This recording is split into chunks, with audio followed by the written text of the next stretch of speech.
কালো কাপড় দিয়ে মুখ বাঁধা ছিল? বান্ধা ছিল। আপনারা কিভাবে দেখলেন? ওইটা যদি কারোর গায়ে লাগতো? আমরা তো গাড়ির ভিতর থেকে।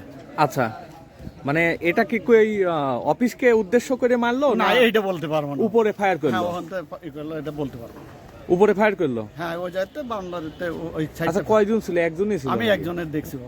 আর অস্ত্রটা কি অস্ত্র ছিল এটা দেখা বলতে গেছে পারবো নাকি? না, কি অস্ত্র আমি অত দূর থেকে কিভাবে দেখবো কি অস্ত্র। শুধু দেখলেন যে মুখ বাঁধা একজন উঠলো আর ফায়ার করে চলে গেল। আচ্ছা, তারা কি মোটরসাইকেলের আওয়াজ শুনছেন নাকি? বোঝা যায়নি ওখান না, থেকে। মোটরসাইকেলের আওয়াজ মাত্র জোরে টানলে শোনা যায় না, এরকম? না, এখান থেকে আমি কিছু বুঝতে পারি না।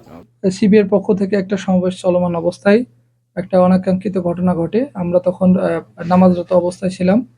তখন হঠাৎ করে মানে শুনতে পাই যে দুইটা গুলির শব্দ হয়।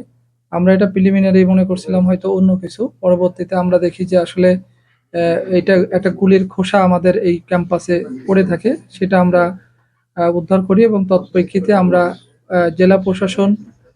জেলা প্রশাসক এবং পুলিশ প্রশাসনকে অবহিত করা হয় এবং তাৎক্ষণিক ভিত্তিতে তারা পুলিশ এখানে মোতায়েন করেন এবং তারা ইনভেস্টিগেশন করে দেখছেন এই বিষয়টা আসলে কে বা কারা সংগঠিত করলো এবং উদ্দেশ্য কি এবং কেন তারা এটা ধরনের অনাকাঙ্ক্ষিত ঘটনা ঘটলো সেগুলো পুলিশ প্রশাসন আছেন, তারা এটা যাচাই বাছাই করবে, দেখবেন এবং দেখার পরে এই বিষয়ে প্রয়োজনীয় ব্যবস্থা গ্রহণ করবেন বলে তারা আশ্বস্ত প্রদান করেন। আমাদের সাথে কোনো আসলে এই ধরনের ঘটনা ইতিপূর্বে ঘটেনি, হঠাৎ করে এটা অনাকাঙ্ক্ষিত ঘটনা।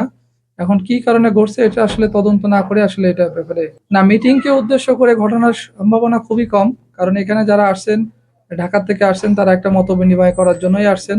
যেহেতু একটা অনাকাঙ্ক্ষিত ঘটনা ঘটলো, আতঙ্ক হওয়া স্বাভাবিক। আমি যতদিন এখানে আছি ইতিপূর্বে কখনো এই ঘটনা ঘটেনি।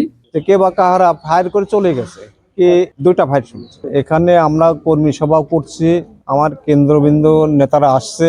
অনুষ্ঠান তো সুষ্ঠুভাবে হওয়ার কথা ছিল, কিন্তু সুষ্ঠুভাবে হওয়ার পরও কে বা কাহারা এই ফায়ারটা করলো এটা তো আমাদের বোধগম্য নাই। তবে আমরাও চেষ্টা করছি কে বা কাহারা করলো এটা আমরা আমাদের নলেজে নেওয়ার জন্য চেষ্টা করি। এখনো আমরা কাউকে সন্দেহ করতে পারি নাই। তো বাইরের কোনো লোকজন মনে করতে পারে যে এখানে অফিসিয়াল ভাবে কোনো আমরা টেন্ডারবাজির জন্য কিছু করছি কিনা বা আমরা কোনো স্বার্থ নিয়ে কিছু করছি কিনা, কিন্তু তারা হয়তো বুঝতে পারেনি জিনিসটা।